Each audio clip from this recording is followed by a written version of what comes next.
अध्यक्ष महोदय, यह मात्र वृद्धि नहीं है, यह हमारी प्राथमिकता को दर्शाता है, हमारी प्रतिबद्धता को दर्शाता है हमारे प्रदेश की महिलाओं, बच्चों, दिव्यांगजनों के प्रति। 7वीं जेपीएससी में कई बच्चियों ने अपना नाम रोशन किया और अपने घरों का नाम रोशन किया। अध्यक्ष महोदय, मैं एक न्यूज पढ़ रही थी, उसमें उस बच्ची के पिताजी अखबार बेचते हैं अध्यक्ष महोदय, और इस सरकार ने वो परीक्षा कराकर उनके, जैसे कि कल बोल रहे थे शिक्षा विभाग के उसमें, कि जब एक परिवार में नौकरी मिलती है तो उस पूरे परिवार की जो है, पूरा परिवार का भविष्य बदल जाता है। वही आज मुझे उसमें दिखा, और ये मैं नहीं, ये विपक्ष के लोग बोल रहे थे अध्यक्ष महोदय। महिला बाल विकास एवं सामाजिक सुरक्षा विभाग के बजटीय उपबंध 2023-24 की कटौती के विपक्ष में आपने बोलने का अवसर दिया, इसके लिए आपका आभार। अध्यक्ष महोदय, महिला बाल विकास एवं सामाजिक सुरक्षा विभाग वर्ष 2023-24 के लिए कुल 7,171 करोड़ रुपए का प्रावधान है, जो मूल बजट का लगभग 8.12% है, और हमारे 20-21 के बजट से लगभग इसमें 54% की बढ़ोतरी है। अध्यक्ष महोदय, यह मात्र वृद्धि नहीं है, यह हमारी प्राथमिकता को दर्शाता है, हमारी प्रतिबद्धता को दर्शाता है हमारे प्रदेश की महिलाओं, बच्चों, दिव्यांगजनों के प्रति। अध्यक्ष महोदय, इस बजट की कुछ विशेषताओं के बारे में पहले चर्चा करना चाहूंगी। पहले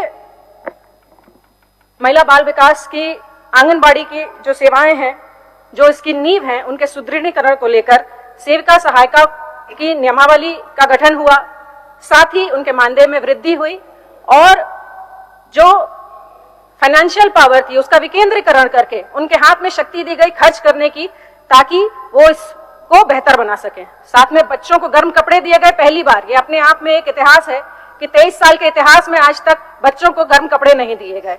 आगे भी प्रयास किया जा रहा है कि एलईडी स्क्रीन के साथ पेयजल और शौचालय की भी सुविधा हो।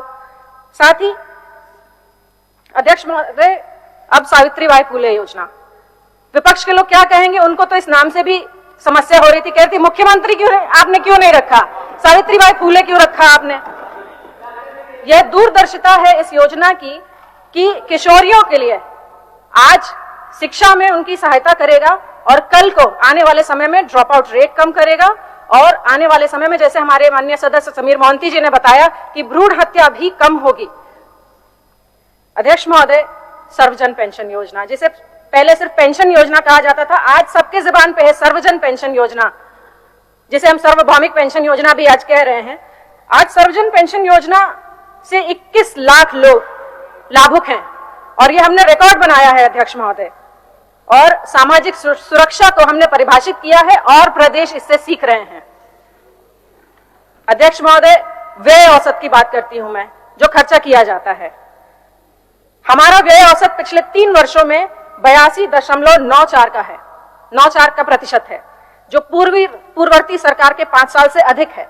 एक बात और बहुत इंटरेस्टिंग है अध्यक्ष महोदय, कि वर्ष 2016, 17 और 18 में इनका जो व्यय प्रतिशत था वो तो 80% के ऊपर था, लेकिन जब चुनावी साल आया 2019 और 20, इनका व्यय प्रतिशत इस विभाग में 80% से घटकर एक में 79% हुआ, और एक में 75% चला गया। अब एक नजर जरा केंद्रीय बजट के ऊपर भी डाल लेते हैं, क्योंकि बड़े आरोप प्रत्यारोप लगते हैं अध्यक्ष महोदय इसको लेकर। विमेन एंड चाइल्ड डेवलपमेंट का 2022-23 में बजट आया था 25,172 करोड़, और 23-24 में आया 25,448 करोड़। पिछले वर्ष से इस वर्ष में सिर्फ 267 करोड़ का जो है वृद्धि हुआ, जो मात्र 1.09% है। ये केंद्रीय बजट है अध्यक्ष महोदय। ये प्रतिबद्धता दर्शाता है इनकी कि ये कितने सीरियस है महिलाओं के प्रति।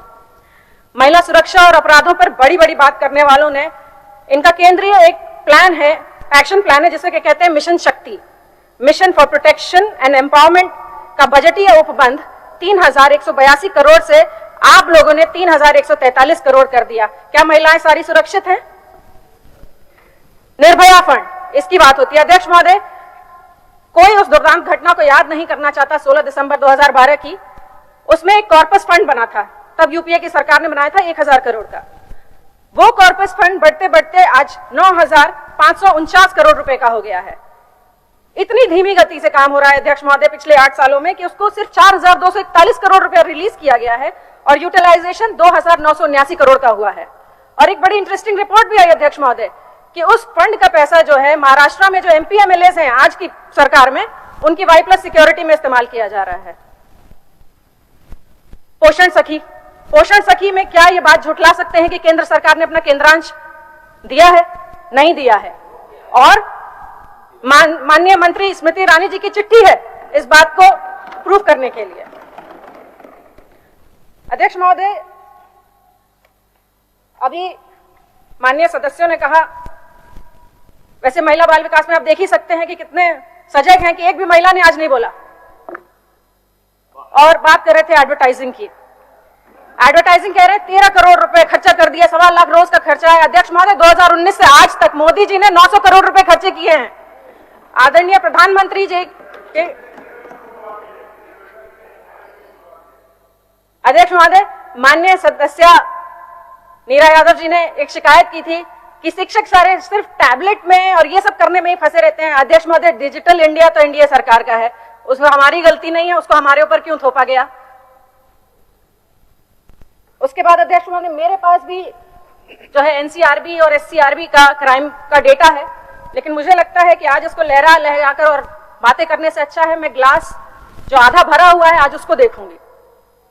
और आज ये कहना चाहूंगी, आज उन महिलाओं का सम्मान करना चाहूंगी इस सदन के माध्यम से जिन्होंने झारखंड और इस देश की धरती को सींचा है। फूलो झानो की उनके संघर्ष और उनकी उपलब्धियों की आज यहां बात करूंगी।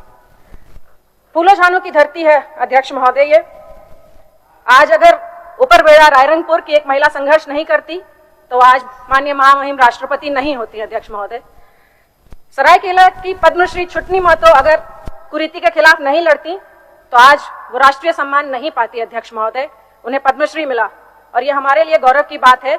और इस कुरीति से लड़ने में मैं सरकार से आग्रह करूंगी कि ये बिल्कुल खत्म होनी चाहिए। अध्यक्ष महोदय,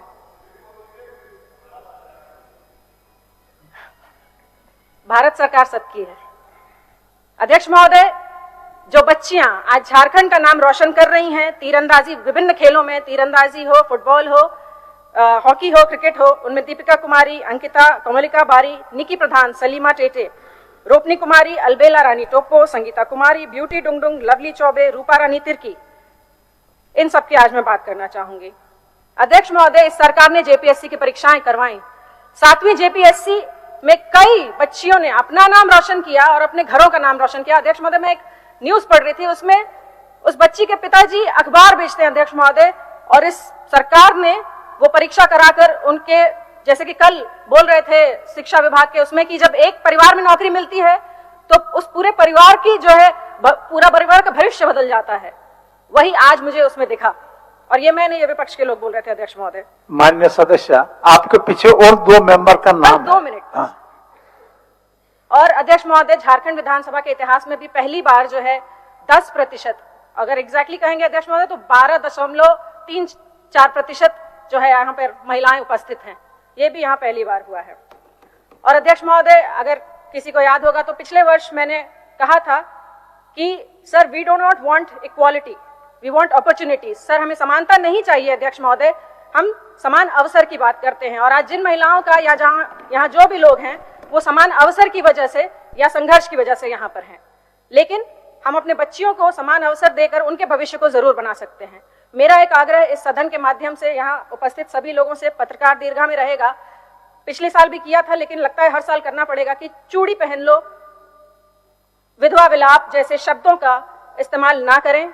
यहाँ ही नहीं, समाज में भी इन सब शब्दों का इस्तेमाल नहीं होना चाहिए। अगर हम जाति सूचक शब्दों का इस्तेमाल नहीं कर सकते हैं तो ऐसे लिंग सूचक शब्दों का तो बिल्कुल भी नहीं होना चाहिए। अध्यक्ष महोदय, कुछ सुझावों के साथ अपनी बात को खत्म करूंगी। अध्यक्ष महोदय, कि पेंशन की जो राशि है, सर्वजन पेंशन एक बहुत बढ़िया काम हम लोग कर रहे हैं, लेकिन पेंशन की राशि को बढ़ाया जाना चाहिए। दिव्यांगजनों और एड्स के जो पीड़ित लोग हैं उनको अतिरिक्त राशि जो है दी जानी चाहिए। थर्ड जेंडर के लोगों को भी सर्वजन पेंशन से आच्छादित करना चाहिए। अध्यक्ष महोदय, अब 5-6 मिनट छोड़ दीजिए और 2 माननीय सदस्य। सर, खत्म हो गया।